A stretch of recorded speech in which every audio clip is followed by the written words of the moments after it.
Pnawn da, a croeso i chi bob un i roedfa pnawn yma. Chi'n gweld Emyr sy'n yn harwen ni, a ni'n dymuno bendith Dyw arno ti Emyr, ac bydde Dyw yn siarad trwyddo ti heno.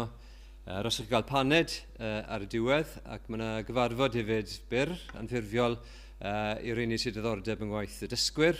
Felly, os chi hefwyr yn glwm ar gwaith yna o'r blaen, a byddwch chi'n hoffi wneud yr oswch ar ôl cael paned i ni drafod. Felly, dim cwrgweddi fan hyn nos Fawrth. Mae'r gynhadledd Gymraeg yn dechrau nos Fori, a felly mae nifer o'r eglwys yn mynd i Aberystwyth, ac ni'n cofio am Steffan Jones yn arbennig, fe arwen yn y boreau, a nifer o'n plith ni yn helpu ac yn arwen hefyd Emyr Brgethu nos Iau, a Meirion nos Wener, a Gwydion yn Llywyddi, yn Cydeirio, a mae Catrin Fflir a'r eraill hefyd wrth i gyda'r gwaith plant, a mae gwersi'r ifanc hefyd yn ail ddechrau ar ôl nifer y flynyddoedd. Emyr a Meirion ni'n disgwyl i gymryd y ddwy oedfa dydd Sul nesaf. Gadewch i ni weddio. Ni'n diolch i ti o Dduw ein Tad am yr Efengyl. Ni'n diolch i ti am yr hanes i ni'n clywed felly dro ar ôl tro, a weithiau bod ni ddim yn cael yn effeithio fel y dylen ni. Ni'n diolch i ti hyn, ond does ddim neges tebyg i hyn o gwbl. Does ddim unrhyw grefydd arall yn dweud wrthon ni, dy fod ti o Dduw wedi trigyrhau wrthon ni gymaint, a bod ti wedi anfon dy unig fab i farw droson ni ac i'n hachub ni o'r sefyllfa anobeithiol yn ei ynddo fe. Ni'n dod heno i feddwl am y groes ac i feddwl am dy gariad i ato ni. Ac ni yn gweddio y bydde ti trwy dy ysbryd glân yn helpu ni nawr wrth ni addoli. Bydden ni'n gwneud hynny yn yr ysbryd cywir, a dod yn ostyngedig, dod gyda hyder ein bod ni yn ddieuog ac ein bod ni yn gyfiawn, a hynny drwy ffydd yn unig yn Iesu Grist. Ac ni'n diolch i fod ei wedi ein prynu ni o'n ofer y marweddiad, o'n bywyd wrth wynebiad a rebelio. Diolch fod ti wedi'n prynu ni o hynny, ac ni'n gweddio arglwydd ar i ti newid ni trwy'r ysbryd. Wrth ni rando ar dair ni'n cael ei ddarllen a esbonio hyn o nawr. Wrth ni ddim yn meddwl bod yr oedfa yma yn llai arbennig na unrhyw gyfarfod mewn unrhyw gynhadledd na gwersyll, ond mae dau neu dri wedi ymgynnull, dy bod ti'n addo bod yn y canol. Ni'n gweddio, byddwn ni ymwybodol o dy bresenoldeb di, byddwn ti'n gweithio yno ni. A trwy'n gwlad ni'n meddwl am canodd Cysnogion sydd wedi mynd nôl o Aberystwyth i gypelu gwahanol trwy Gymru dros y penwythnos. Ni'n gweddio arglwydd bydden nhw yn profi dy fendith di yn ei eglwysu nhw, ac bydde ti'n defnyddio yr eglwysu yna i ddwy'n mwy a mwy o bobl mewn i dy deyrnas di dros yr wythnosau a'r misoedd sydd i ddod. Bydd gyda ni nawr a derbyn ni, a maddau ni bob ai yn enw ac yn heiddiad Iesu Grist. Amen. Ni'n mynd i ganu o Grymawl 1, rhif 6. Clywch leisiau'r nef, yn canu mawl i'n harglwydd byw. Pwy fel e fe, hardd a dyrchafedig yw. Dewch canwn ninnau glod i'r oen ar orsedd nef. Ymgrymwn ger ei fron a ddolwn neb ond ef. Yr ail bennill yn dweud hyn, cyhoeddi mnawn o goniant Crist ein harglwydd byw. Fi ar y groes i gymodi dyn a Duw. Dyna lle mae'n ffocws ni'n mynd i fod heno, fod yr arglwydd Iesu ti'n mynd i'r groes mwyn ein cymodi ni gyda Duw. Dewch, canwn ninnau glod i'r oen ar orsedd nef. Yn grymwn ger ei fron, a ddolwn neb ond ef. Nw'n ni sefyll i ganu.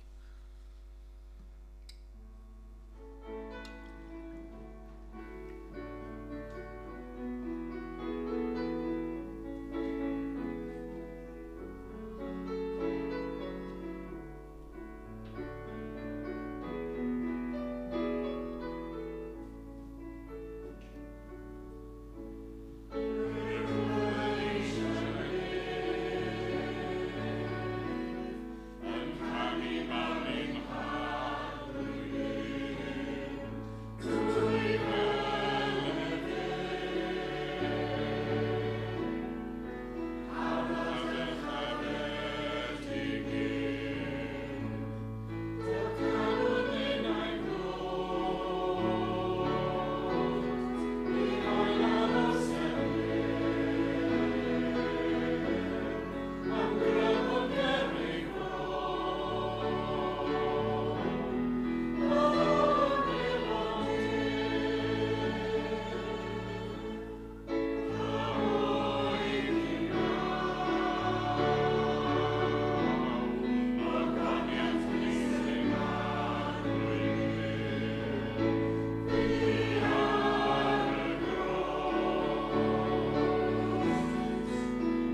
darlleniad heno yn dod o ail lythyr Paul at y Corinthiaid.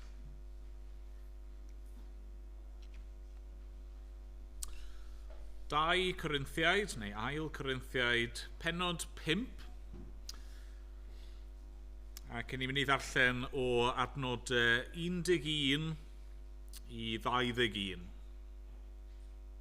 Felly, ail Corinthiaid, pennod 5, o adnod 11 i ddiwedd y bennod.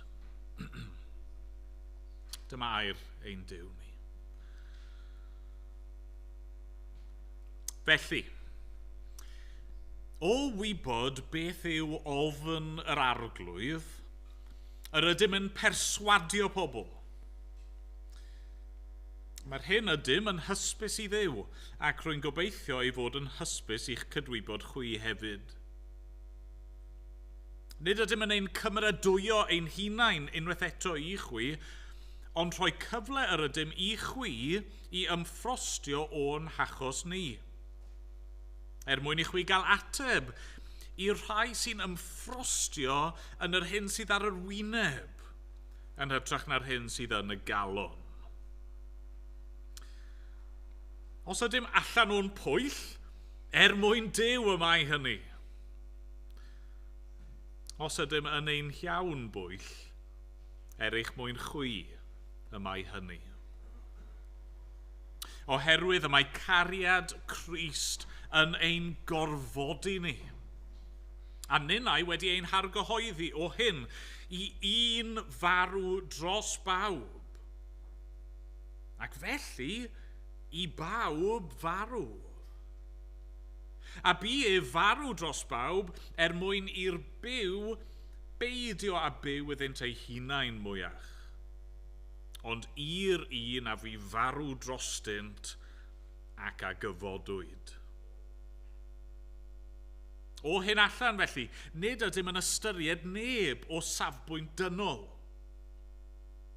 Hyd yn oed os buom yn ystyried Crist o safbwynt dynol, nid ydym yn ei ystyried felly mwyach. Felly, os yw rhywun yng Nghrist, mae'n greadigaeth newydd. Aeth yr hen heibio, mae'r newydd yma. Ond gwaith Duw yw'r cyfan. Duw, yr hwn sydd wedi ein cymodi ni ag ef ei hun trwy Grist, a rhoi i ni weinidogaeth y cymod. Hynny yw, roedd Duw yng Nghrist yn cymodi'r byd ag ef ei hun, heb ddal neb yn gyfrifol am ei droseddau. Ac mae wedi ymddiried i ni neges y cymod. Felly, cenhadon dros Grist ydym ni. Fel pe bai Duw yn apelio atoch trwom ni.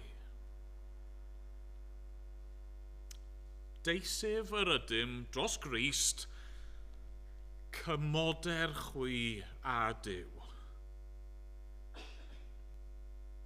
Ni wybu Crist beth oedd pechu, ond gwnaeth Duw ef yn un a phechod drosom ni,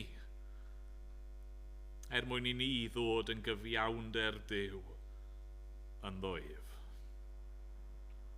Amen. Amen. Diolch i Dduw. Amen. Yna ni weddi, yna ni droi at yr arglwydd mewn gweddi. O, arglwydd ein Duw i ni yn diolch i ti am dy air di. Ac yn diolch wrth i ni ddarllen dy air, wrth i ni wrando ar dy air, ac arglwydd wrth i dy air di cael ei esbonio, i ni'n diolch ein bod ni trwy yr ysbryd glân yn clywed dy lais di, yn clywed yr hyn sydd gen ti i'w ddweud wrtho ni. Ac yn union fel roedd yr apostol Paul yn apelio at y Corinthiaid, A fel petai'n dweud, mae ei apel oedd dylais di o ddiw yn siarad ar Corinthiaid arglwydd felly hefyd fan hyn nawr. I ni'n gallu clywed dylais di yn siarad â ni, yn galw arno ni, yn apelio arno ni, yn ein cyrryddu ni, yn ein cysuro ni. O arglwydd, i ni yn diolch i ti am hyn, yn diolch mae dyma yw'r gwir. Dy fod ti yn dduw byw, yn dduw sydd wedi datguddio dy hun, yn dduw sydd wedi siarad ac yn dduw sydd yn dal i siarad gyda ni. Ac arglwydd i ni'n gweddio heno am glystiau i glywed yr hyn sydd gen ti i'w ddweud. Ni'n gofyn arno ti i roi calonau tyner i ni. Ni'n gofyn i ti roi ofn yr arglwydd yn ein calonau ni. Ni'n gofyn arno ti nawr i weithio arno ni ac i'n gwneud ni yn newydd sbon yng Nghrist. Arglwydd, falle bod yna rhywun yma heno sydd erioed wedi clywed dylais ti yn ymwneud â nhw. Arglwydd, gad i heno fod yn ddechrau newydd. Gad i heno fod yn fywyd o blith y meirw. Dad, ni'n gwybod amdano ni sydd yn Gristnogion, bod ni ar y degau yn gallu bod yn drom ein clyw. I ni yn gallu pellhau oddi wrtho ti, dy fod ti wedi'n cymodi ni, bod ti wedi dod â ni i berthynas gyda thi, arglwydd ni'n gallu crwydro a pellhau, ni'n gallu ar y degau anwybyddu, dylais ar hyn sydd gen ti i'w ddweud wrtho ni. Dad, maddau ni. Helpa ni heno nawr i edifarhau, a helpa ni droi o'r newydd fel petai ata ti mewn ffydd. Helpa ni i roi ein hunan yn gyfan gwbl i ti, beth bynnag rwy ti eisiau, beth bynnag yw dy gynllun di, beth bynnag yw dy fwriad di ar ein cyfer, beth bynnag yw'r rannau hynny o'n bywyd ni lle mae angen i ni newid. Arglwydd, helpa ni. Helpa ni yn hyn. Ro ffydd, a ro nerth, a ro dyfal barhad, arglwydd. Gad i ni dyfu yn fwy ac yn fwy tebyg i'r arglwydd Iesu Grist o ddydd i ddydd. Os gweli di fod yn dda. Dad, i ni yn gweddio dros ein gwlad ni. Ni'n gweddio bydde ti yn adnewyddu dy waith di yn ein dydd. Arglwydd, ni'n gweddio am adfywiad ysbrydol, am arna ti i anfon diwygiad, arglwydd. Y bydde pobl, llaweroedd o bobl yn troi ata ti, yn ffoi ata ti, yn ymddiried yno ti. Ni'n edrych ar ein cymdeithas ni ac ni'n digaloni. Ni'n gofyn, arglwydd, eto yn pledio arno ti, eto bywhad y waith. Os gweli di fod yn dda. Dad, ni'n gweddio dros ein arweinwyr ni, y rheini sydd mewn awdurdod. Ni'n gweddio dros y rhai sydd yn llunio cyfreithiau gwlad. Ni'n gweddio dros y rheini sydd yn gweinyddu barn a chyfiawnder yn ein gwlad ac yn gofyn arna ti i roi doethineb os gweli di fod yn dda. Dad, ni'n gweddio dros o ni fel eglwys yn neud i roi ysbryd gras a gweddi yno ni os gweli di fod yn dda. Dad, maddau ni bod ni yn aml yn gallu dibynnu ar ein nerth ein hun, a'n ymdrechion ein hunan, a'n doethineb ein hunan. Arglwydd, awn wneud i yn gyrru ni un gliniau wrth flaen di. Ac arglwydd, awn wneud i'n gyrru ni allan gyda'r newyddion da yma sydd gyda ni i'w rhannu. Dad, ni'n cyflwyno yr eglwys hon i ti a yn cyflwyno y rheini sydd ar hyn o bryd yn sal ac yn diodde. Dad yn gweddio arna ti i fod yn feddyg da, yn feddyg mawr, yn gofyn i ti a chau, ac i lleddfu poen, ac i ysgafnhau beichau, ac i, yn y cwbl, roi yr heddwch yna sydd uwchlaw deall, yr heddwch sy'n dod wrth nabod di. Dad, bydd gyda ni nawr yn yr oedfa hon, bydd gyda dy bobl sydd yn methu bod yma am ba bynnag reswm, bydd gyda aelodau'r eglwys sydd i ffwrdd ar hyn o bryd arglwydd. Ie, bydd yn agos ato ni. A mae'n bod ni'n gofyn yn enw hyfryd yr arglwydd Iesu Grist. Amen. Amen. Ni'n mynd i ganu yr atodiad nesaf i 16.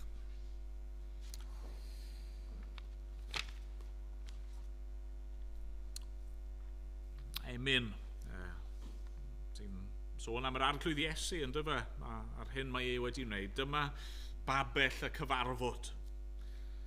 Dyma gymod yn y gwaed. Dyma noddfa i lofruddion. Dyma i gleifion feddyg rhad. Dyma fan yn ymyl diwdod i bechadur wneud ei nith. A chyfiawnder pyr Jehofa'n sirio wenu arno byth. Na ni sefyll i ganu.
Just i'ch atgoffa chi, ni wedi bod yn yr wythnosau diwetha yma yn canolbwyntio ar y groes.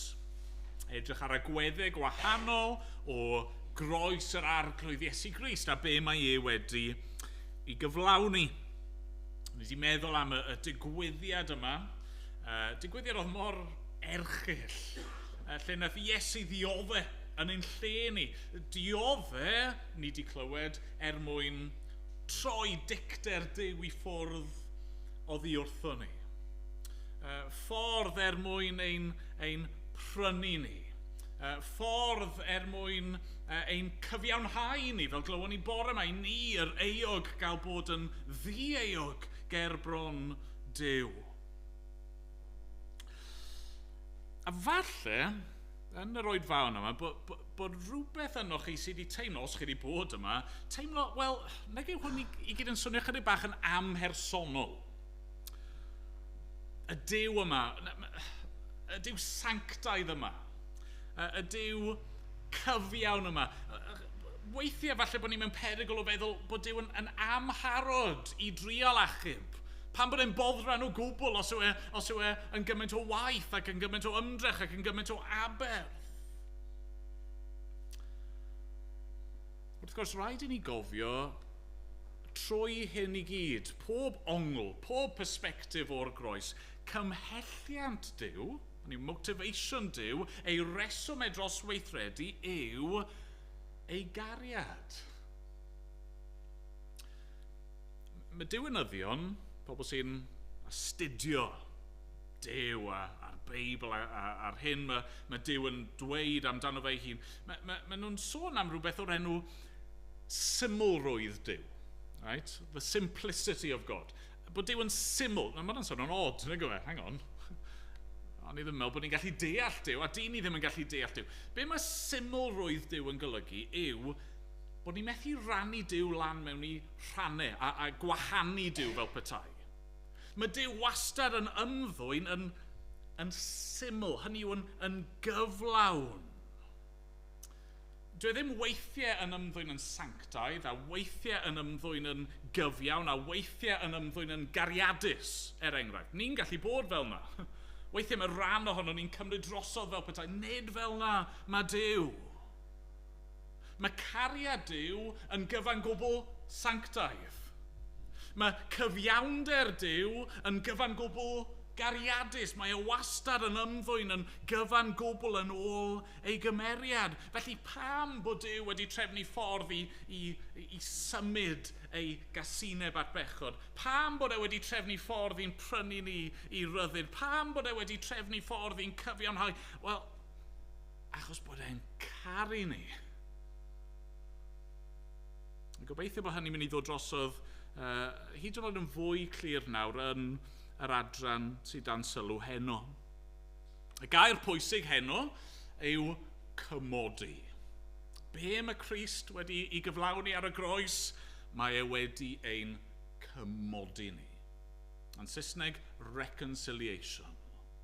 Adfer, perthynas sydd wedi I thorri. Ni'n gweld, os chi eisiau un adnod I ffocysu eich sylw, drwchwch ar adnod 19. Hynny yw, yr oedd Duw yng Nghrist yn cymodi'r byd ag ef ei hun. Heb ddal neb yn gyfrifol am ei droseddau. Ac mae wedi ymddiried I ni neges y cymod. Dyna yw'r efengyl, neges y cymod. A os chi eisiau darlun, falle ein helpu ni wrth I ni ddechrau. Fe eisiau chi ddychmygu am funud bod chi wedi cwmpo mas gyda rhywun. Okay? Falle'r peth gorau chi'n gallu dychmygu bod chi'n blentyn eto. Okay? Neu os chi'n blentyn, chi jyst yn dychmygu chi'ch hun. Chi'n blentyn a chi wedi gwneud rhywbeth o'i le. Nethych chi ddim gwrando ar beth oedd mam neu dad I dweud wrthoch chi. Nethych chi anifuddhau, ac achos bod chi ddim wedi gwrando, mae rhywbeth wedi cael ei dorri. Rhyw fas gwerthfawr neu... Fi'n cofio pan o'n i'n fach, o'n i chwarae pêl lle o'n I ddim fod I nes I dorri rhyw thing gwydyr, draig gwydyr yn y tŷ. Ni gyd I torri rhywbeth yn do. A chi'n gwybod bod chi wedi gwneud rhywbeth o le? Mae yna rhywbeth llythrenol di torri, ond chi'n gwybod bod mam a dad yn mynd I fod yn grac gyda chi, a felly be chi'n wneud, chi'n redig I guddio. A chi'n cuddio mas yn yr ardd rhywle, a chi'n teimlo'n drist, chi'n teimlo'n eog, ond ar yr un pryd, chi'n teimlo'n grac hefyd, o pam bod nhw yn gas efo fi, pam bod nhw yn flin efo fi, pam bod nhw yn dweud bod fi ddim yn cael wneud y pethau yma. Chi wedi teimlo hwnna o'r blaen? Ond yna, mae dad neu mam neu pwy bynnag yn dod allan, maen nhw'n dod ato chi. Maen nhw'n dod a'ch yn ffeindio chi. A maen nhw di datrys y broblem. Maen nhw'n glyfar iawn wedi glido'r fas yn ôl at ei gilydd neu beth bynnag yw e. Maen nhw wedi dod a dweud, gwranda, edrych, fi wedi trwsio fe, dere ma.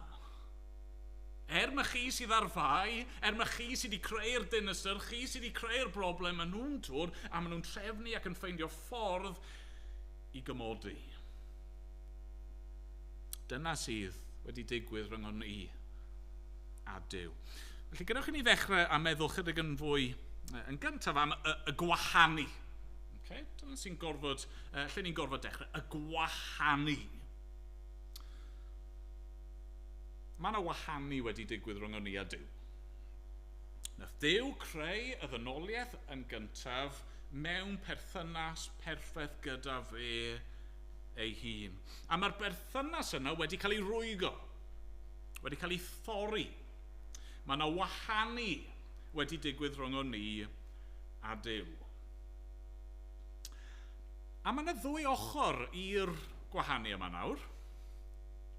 Gyntaf gyd, mae gyda chi ein gwrthryfel ni fel pobl. Dyna un o'r pethau sy'n cadw ni i ffwrdd oddi wrth Dduw, ein gwrthryfel ni.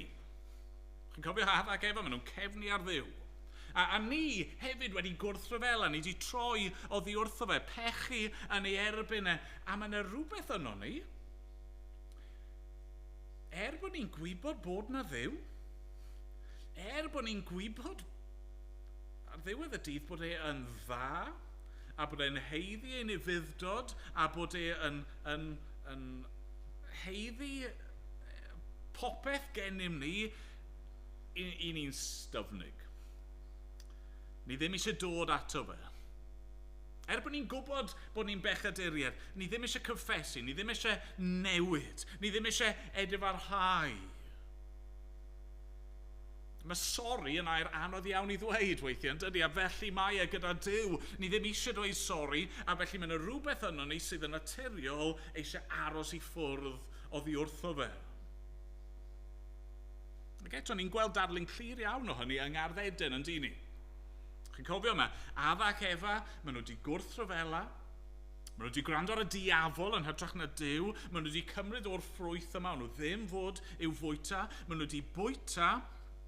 A be maen nhw'n gwneud? Maen nhw'n cuddio. Maen nhw'n ymwybodol o'i noethni, a maen nhw yn clywed Duw yn dod, a maen nhw'n redig i ffwrdd oddi wrtho fe. A hyd yn oed pan mae Duw yn dod ac yn galw ac yn ffeindio nhw, chi'n cofio, beth yw ymateb Addan ac Efa? Mae Addan rhyw fath o pwyntio'r bys at Efa. Y wraig nes di roi i fi. Hi yw'r bai.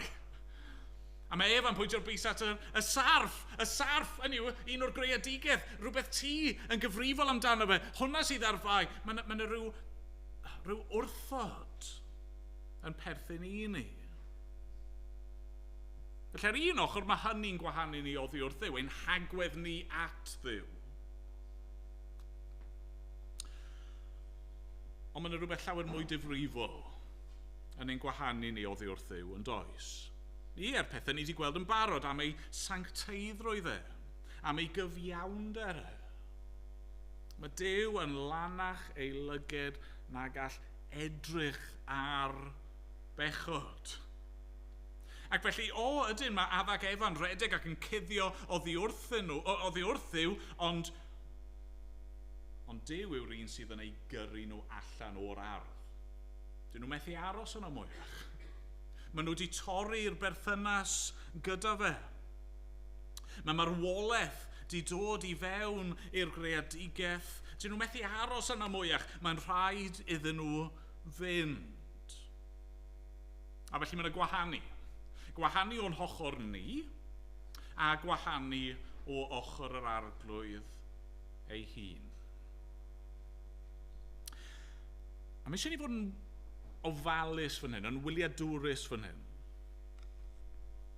Newch chi glywed pregethu weithiau sydd yn gorbwysleisio yr ochr gyntaf yna. Newch chi glywed rhaid dweud rhywbeth fel hyn, bod angen i Iesu farw mwyn newid ein meddwl ni am Dduw. Newid ein hagwedd ni tuag at Dduw. Nawr mae hynny'n wir. Nawn ni ddod i feddwl mwy am hynny mewn moment. Mae yna rhywbeth gwir fan hyn. Wrth i ni weld cariad Duw a'r hyn mae Crist wedi ddioddau yn ein lle ni. Ni wedi canu cyn hyn am bod ein calon ni'n toddi. Ni'n gweld maent ei gariad, ni'n gweld ei ras a mae hynny yn ein denu ni. Mae hynny'n wir. Ond mi eisiau ni peidio gorbwysleisio hynny ar drail y reality mwy difrifol. Beth sydd yn ein cadw ni oddi wrth Dduw yn fwy sylfaenol yw y ffaith bod Duw yn Dduw cyfiawn. Oedd Iesu angen marw ar y groes nid er mwyn newid meddwl Duw. Na, mae fe wedi'n caru ni o dragwyddoldeb, ond oedd angen i Iesu farw er mwyn symud yr hyn oedd yn rhwystro y berthynas rhwng ni a Duw. Oes mae angen ein cymodi ni gyda Duw, ond yn fwy na hynny, be mae Paul yn dweud yw, gwrandewch yn ofalus, yn dweud yn adnod 18 ac 19, Duw yr hwn sydd wedi ein cymodi ni ag ef ei hun. Adnod 19, hynny roedd Duw yn Crist yn cymodi'r byd ag ef ei hun. Duw sydd yn gorfod cymodi ni gyda fe ei hunan. Y symbol fawr o hyn yn y Beibl yw y llen yn y deml wrth gwrs. Chi'n cofio, wnaethon ni glywed am hynny yn y darlleniad yn yr oedfa gyntaf. Yn y deml, y llen fawr trwchus yma. Hyd yn oed os oedd rhywun eisiau nesau at Dduw. Ond nhw'n methu mynd i fewn i'w bresenoldeb. Ond nhw'n gallu mynd rhyw bellter ac yna, llen, trwchus, yn ei gwahanu nhw. Os ych chi'n meiddio, mentro trwy'r llen yna, chi'n mynd i gael eich dinistrio, mae'r arwydd yna fod yna rhywbeth yn gwahanu ni. Mae Duw yn dweud, cadwch allan. Chi methu dod mewn fan hyn heb i chi gael eich dinistrio. Ond wrth gwrs, beth sy'n digwydd i'r llen pan mae Crist yn marw? Mae'n cael ei rwygo. Mae'n cael ei rwygo o'r pen i'r gwaelod. Duw yn rwygo. Duw yn symud y rwystyr. A fan hyn ar felly ni'n dod i'r ail bwynt. Nid i sôn am y gwahanu yma. Wel nawr ni'n dod at y cymodi. Duw sydd wedi cymryd y cam cyntaf. Adnod 18 eto. Gwaith Duw yw'r cyfan. Gwaith Duw yw'r cyfan. Duw! Yr hwn sydd wedi ein cymodi ni ag ef ei hun trwy Grist a rhoi i ni weinidogaeth y cymod. Hynny yw, roedd Duw yng Nghrist yn cymodi'r byd ag ef ei hun, heb ddal neb yn gyfrifol am ei droseddau, ac mae wedi ymddiried i ni neges y cymod. Gwaith Duw yw'r cyfan. Dyma oedd yn gorfod digwydd, dyma'r unig ffordd o'n i byth yn mynd i gael yn cymodi gyda Duw. A bys ni byth wedi cymryd y cam cyntaf, do'n i ddim yn gallu. I ni yn feirw yn ein camweddau am pechodau. Rwy ni o ran ein natur yn gwrthod Duw, yn gwadu Duw, yn cysau Duw. Ond yn ei fawr gariad, mae wedi delio gyda'r hyn oedd yn ein gwahanu ni. Mae wedi gorchuddio ein pechod ni. Mae wedi talu'r pris. Oherwydd ei gariad. Mae wedi cymryd y gondemniad o'n ni heiddi. Er mwyn ein derbyn ni yn ôl ato fe. Chi erioed wedi meddwl, pam bod maddau mor anodd?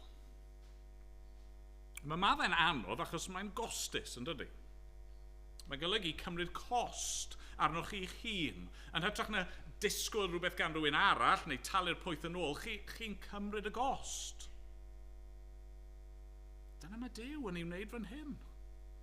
Mae oherwydd ei fawr gariad yn trefnu ffordd i faddau. A'r ffordd i faddau yw trwy gymryd y gost arno fe ei hun. Nawr eto, fi eisiau pwysleisio fan hyn. Dyw e ddim bod e'n newid ei feddwl ei hun amdano ni. Dwi ddim, mae pobl yn cael y syniad yma weithiau, mae'r tad yn grac, ac yna mae'r mab yn dod mwyn lleddfu dicter y tad. Ac mae'r tad yn flin oherwydd pechod, a mae'r mab yw'r un sy'n dweud, come on, gadewch chi ni gymodi. Na, dim byd fel na o gwbl. Mae Duw, y drindod fendigaid yn un. Un ewyllus sydd o fewn Duw. Mae meddwl Duw a bwriadau Duw a cynllun Duw yn unedig. Duw cariad yw. Dyma pwy yw e. A felly mae e wedi trefnu ffordd ers tragwyddoldeb i fodloni ei gyfiawnder, i fodloni ei sancteiddrwydd a symud yr hyn oedd yn ein gwahanu ni. Ac yna ar ben hynny, neu trwy hynny falle, mae e'n newid ein calon ni. Chi'n cofio be mae Ioan yn ysgrifennu yn ei lythyr cyntaf fe. 1 Ioan pennod 4, adnod 10. Yn hyn y mae cariad, nid ein bod ni'n caru Duw, ond ei fod ef wedi ein caru ni, ac wedi anfon ei fab i fod yn aberth cymhod dros ein pechodau.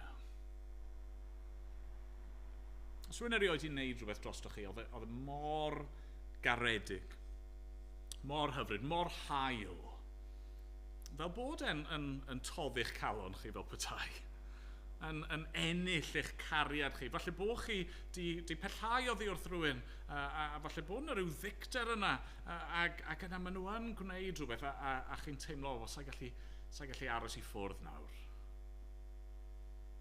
Falle bod hwnna erioed wedi digwydd i chi yn eich bywyd arferol chi, ond mae wedi digwydd fan hyn i chi.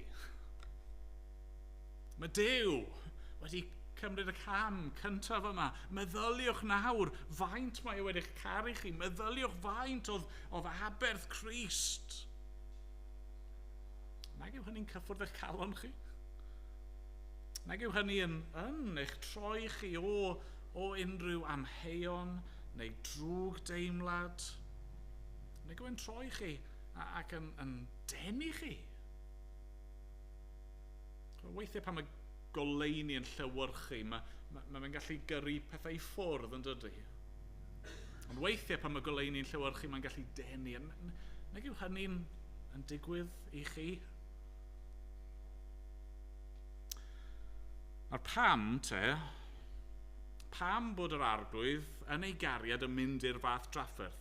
Beth yw canlyniad hyn i gyd? Ni wedi meddwl am y gwahanu, ni wedi meddwl am yr cymodi yma trwy Crist. Beth yw'r bwriad yn hyn i gyd? Wel, wrth gwrs, y bwriad yw perthynas. Dyma'n pwynt ola ni, perthynas. Bwriad yw yn hyn i gyd oedd dod â ni nôl i berthynas cywir, cyflawn gyda fe ei hun. A'r ffordd mae'n cael ei ddisgrifio yn yr adran yma yw yn adnod 17. Felly, os oes rhywun yng Nghrist, mae'n greadigaeth newydd. Aeth yr hen heibio, mae'r newydd yma. Ni nawr, fel Cristnogion, ni'n greadigaeth newydd. Ni'n cael dechrau newydd sbon. Nawr, pan chi'n meddwl am greadigaeth newydd, mae'n rhaid i ni feddwl am yr hen greadigaeth yn does. Ni wedi cyffwrdd ar hyn yn barod yn do. Ni wedi meddwl am Adda ac Efa, ni wedi meddwl am yr hyn wnaethon nhw golli. Oherwydd ei pechod, wnaethon nhw golli perthynas gyda Duw. Oherwydd ei pechod, wnaethon nhw golli perthynas â'i gilydd a perthynas gyda'r greadigaeth a cael ei gyrru o'r ardd. Ni nawr yn rhan o'r greadigaeth newydd. I ni nawr di cael ein ennill nôl i berthynas gyda Duw. I ni nawr yn gallu bod mewn perthynas cywir gyda'r eraill. I ni nawr yn gallu edrych ymlaen i nefoedd a dear newydd lle byddwn ni gyda'r arglwydd am beth. Ac wrth gwrs, beth oedd pinnacle yr hen greadigaeth? Wel, Wel, addag efa, dynoliaeth. Pobl ar lun a delw Duw, plant i Dduw. Beth ydyn ni? Beth ydyn ni yn yr greadigaeth newydd yma? Wel, plant. I ni wedi cael ein mabwysiadu, ni wedi cael ein geni o'r newydd, i ni yn blant i Dduw. Yna'r berthynas mae wedi ennill i ni. Mae wedi'n hadfer ni o fod yn elynion, wedi'n gwahanu, nid jyst i fod yn ffrindiau. Mae wedi'n hadfer ni a'n cymodi ni i fod yn blant. Dyna sy'n cael ei gynnig i ni heno. A felly fel mae Paul yn gwneud yn ei lythyr at y Corinthiaid, fi eisiau gwneud apel i chi. Dwchwch eto ar adnod 20. Felly, cenhadon dros Grist ydym ni, fel pe bai Duw yn apelio atoch trwom ni.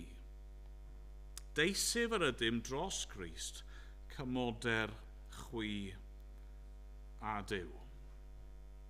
Mae Paul yn dweud, mae Duw wedi cymodi ni, a mae wedi rhoi i ni nawr y neges yma, neges y cymod. A felly pan i ni'n pregethu, chi'n clywed llais Crist. I fi yma, meddwl Paul, fel cynrychiolydd Crist, gwrandewch nawr ar beth i fi'n gweud, ar ran Crist, clywch lais Iesu yn apelio arnoch chi, cymoder chwi a Duw. Dewch ato fe. Mae'n apelio nawr. Falle bod chi erioed wedi ymateb i'r gwahoddiad o'r blaen. Dewch nawr. Cymoder chwi. Mae'n aros. Falle bod chi wedi pellhau. Dewch nôl. Dewch nôl, cymoder chwi a Duw. Mae Duw wedi symud pob rwystyr. Ys dim esgus. Ys dim reswm i beidio a dod. Mae Duw yn aros fel petai gyda breichiau, lled, agored i'ch derbyn chi. Mae'n aros a mae'n dweud, dewch. Dewch. Peidiwch roi e ffwrdd, peidiwch aros, peidiwch amau. Peidiwch roi rwystrau newydd, peidiwch meddwl am esgusodion. Mae Crist ei hun yn dweud nawr, clywch i lais yn dweud, dewch, dewch, dewch. Mwyn ei enw. Amen. Amen.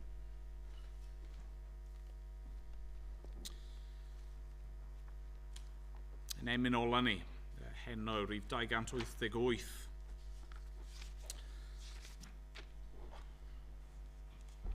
Ni wedi clywed yr apostol Paul yn apelio a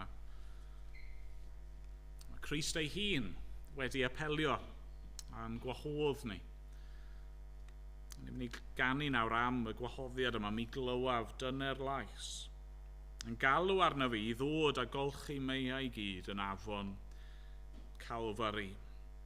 A'r bennill ola yn dweud hyn, gogoniant byth am drefn y cymod a'r glanhad.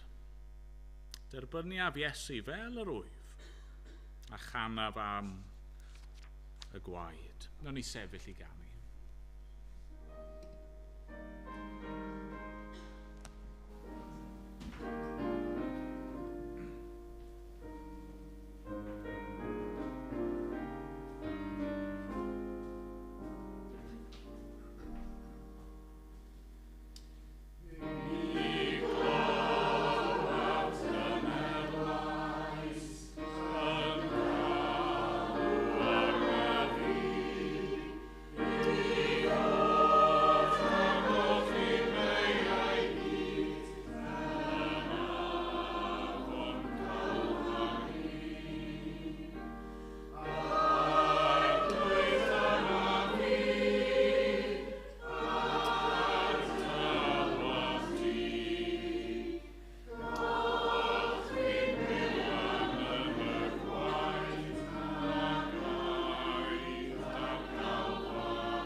arglwydd i gad i bob un ohono ni dderbyn y gwahoddiad graslon yma gen i ti.